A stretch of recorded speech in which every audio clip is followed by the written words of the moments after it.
Okay, so let's move on to Arsenal Football Club, Robbie Earle. Your favourites for the title, yeah, Robbie Mustoe. I said it from day one. My favourites for the title, and since then the news was that Earle is moving, and was kind of shown to the fans before the game. Rob, before this game, 5-0 against Leeds United. Yeah. I've got a multi-choice question for you, my friend. Hit me. You know, I've been saying so. Give me, based on the game and all that happened before, during, after. Yeah. Give me your biggest headline, and I've got a four multi-choice answer.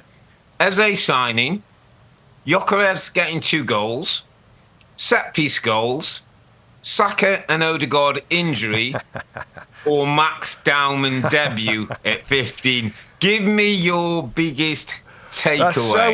That's so Earle, that is. Because I'm sitting at home, you know me, I'm not in studio, there's so much going on. That's a good way. Give me one. Give me your strongest feel from that game. My strongest, most important feel from those points is Viktor Gyokeres scoring.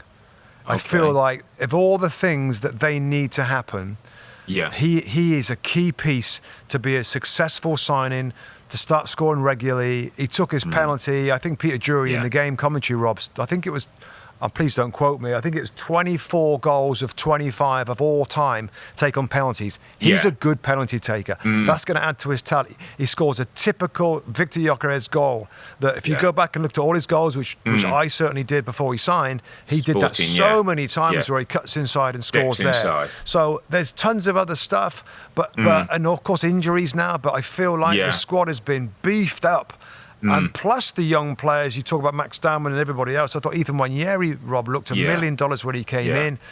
Wherever you look now in the Arsenal team, there's a ton of options. There's loads of depth, creative types, wingers. There's striker options. There's centre backs. There's left backs. Miles Lewis-Skelly comes into the field. Their academy deserves a standing ovation for adding. Per Mertesaker's heading up, isn't he, with his team? And the money and the money and the signings will always grab the headlines about what they've done, and it's a stellar summer window from Arsenal. But don't forget the impact and the quality of those young players coming in now. So, back to your question. I just think that guy up front, that becomes a problem if you go 2, 3, 4, 5 games without a goal, and he's the guy that you wanted. We know that Bukayo Saka looks like, we're not going to speculate. He's holding the back of his left leg in the hamstring area. The other leg, isn't it? Then he had the hamstring other leg from the surgery. And of course, Odegaard's shot was holding his shoulder. Yeah. But other than that, mate, jeepers. I thought they looked, and I was a little critical of Arsenal at half-time, Rob, because... for 20 minutes, they didn't really start the game well. They didn't dominate. They didn't have the possession. It didn't look great. I mean, Raya's come off with a good save from the header. Yeah. That might, give Leeds a little look in. So you're right. I was the same, Rob, but the moment from the goal... The moment from control, then we saw a lot of the good things that we know about Arsenal. Back on that multiple choice, mate. Go on then, what's yours? What's your choice of that multiple choice question? Strength in depth, my friend. Strength in depth, which includes Eze. But on the basis that you've lost Kai Havertz, Odegaard's looks like some kind of shoulder injury. Saka's got some kind of muscle injury. The Eze business looks like he was looking in a crystal ball. Yeah.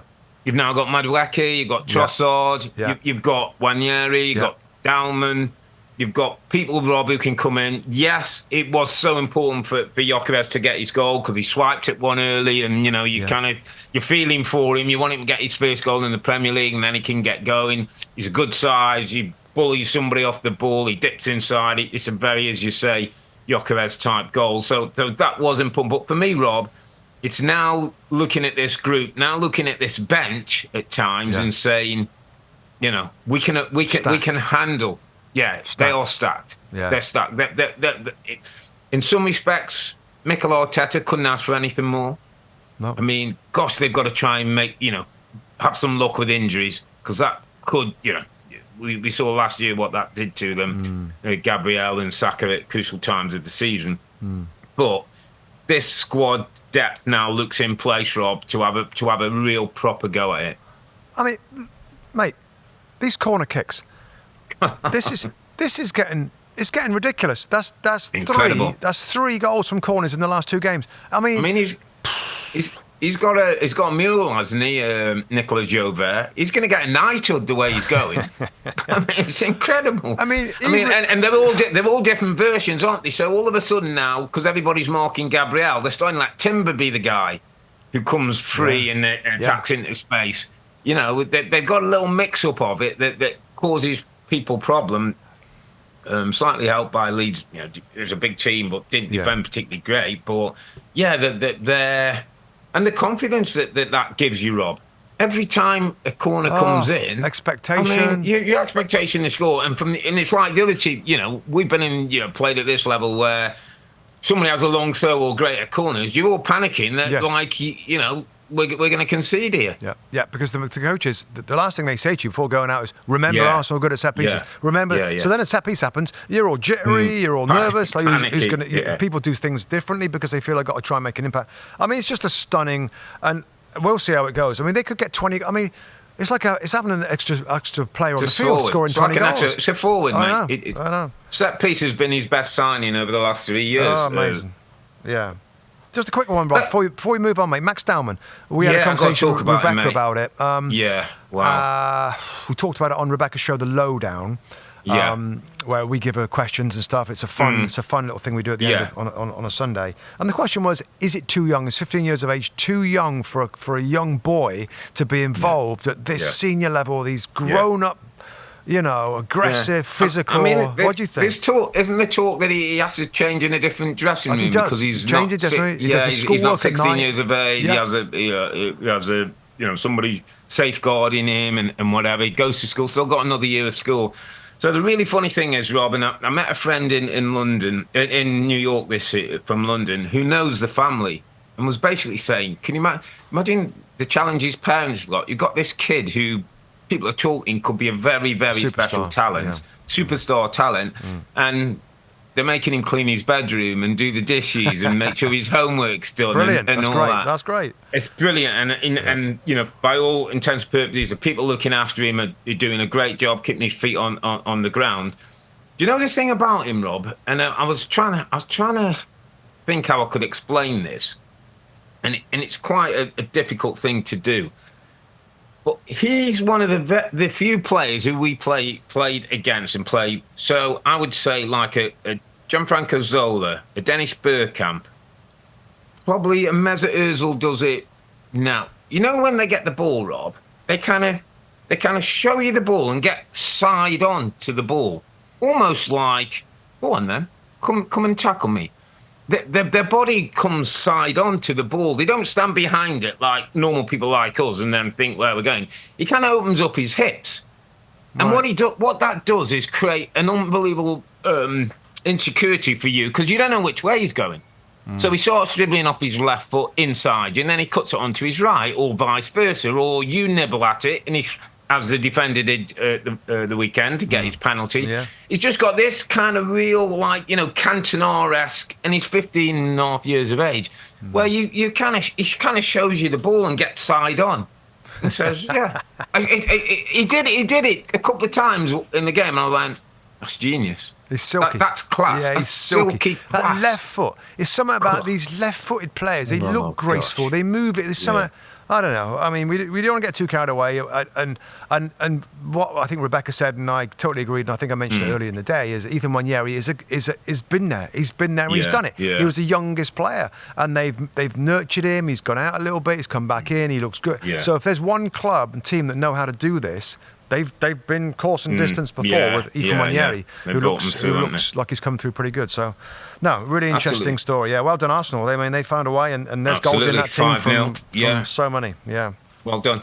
Listen, Rob, we've got a slightly different tact on the podcast this season. We're going to do a slight preview of a game coming up in the next 7 days. Now we know that Liverpool play Newcastle tomorrow, but ahead of that, Liverpool play Arsenal at Anfield next Sunday, 11 a.m. Eastern Time on the USA Network.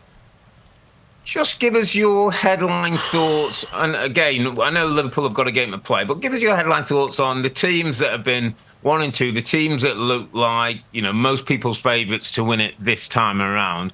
What are your thoughts ahead of that big game at Anfield? Well, the first thought is I wish it was a little later.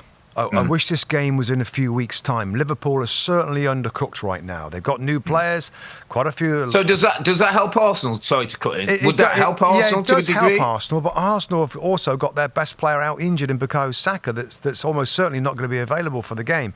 I want to see best Arsenal against best Liverpool, and I guess we will in the other fixture. When the reverse fixture. Right now, I got to say, I think Arsenal are ahead. And a lot of people fancy Liverpool to repeat the title this year, but they've. Well, we'll see what happens in the Newcastle game. But I feel like Arsenal have the advantage, even though they got some key injured players, because of momentum, because of many, many things. I mean, they are the two teams this season. They are going to be fighting out at the top of this Premier League table. And I just wonder if Arsenal this year, Rob, have just got that little bit more hunger to want to win the title. And they're more grooved. They're more familiar with each other, even though, of course, new players have come in. So, I mean, it's Anfield, isn't it? It's Anfield. It's Anfield, yeah. The atmosphere at Anfield, as we know, is an outstanding atmosphere, and it's going to be a brilliant, brilliant game. Where are your thoughts on this one? I think I'd probably go the same, based on. I just think defensively, Arsenal are the best.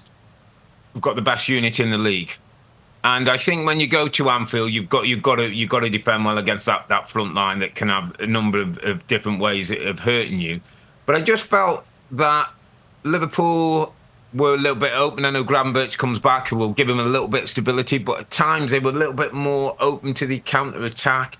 And if Arsenal can defend well and break with their pace through the lines and get forward, I think Gyokeres gives them a very different feel at the top end of the pitch, where it's not just silky football. If we have to bang one over the top and he has to go and fight with Van Dijk and Konate or whoever's playing, then he'll do that as well. So I suppose right now, at 7 days out, I probably just fancy Arsenal. But listen, Anfield, Liverpool at home, Arne Slot's team have got know-how, Rob. They're street smart now, and that might put them in good stead. How quickly can Florian Wirtz, the new zillion-dollar midfield player for Liverpool... Isn't this more of the type of games where we expect him to shine, Rob? Like, we saw him against Bournemouth, and he got... The game was too physical and too quick. He couldn't influence the game. This game is probably going to be as quick, but it's going to be more technical, I would assume. Well, also could be physical, Rob. Also, I'm thinking about Hugo Ekitike as well, and Florian Wirtz, that are new to this Premier League. They're young. Against Zubimendi and then Saliba. And defending Ekitike and Gabriel. This is why we bought him for this kind of money, Rob, isn't it? Near British record, if it goes up to. This is the games when we'll see. Great test. Brilliant game. A bit like you. It'd be nice if it was in a month's time and both were ticking along. But it's just going to give us a little look behind the curtain, Rob, of where they both are. And these, we're in August, so there's still plenty to go. But Arsenal. The other thing I'd just say, just on closing, Rob, Arsenal's record against a Big Six, outstanding, by the way. I think it might be 2 seasons they've not lost against a Big Six team. Hi there, I'm Rebecca Lowe, studio host of NBC's coverage of the Premier League. Don't forget to hit subscribe to watch more videos all season long. And for even more Premier League content, from original series to live matches, head over to Peacock.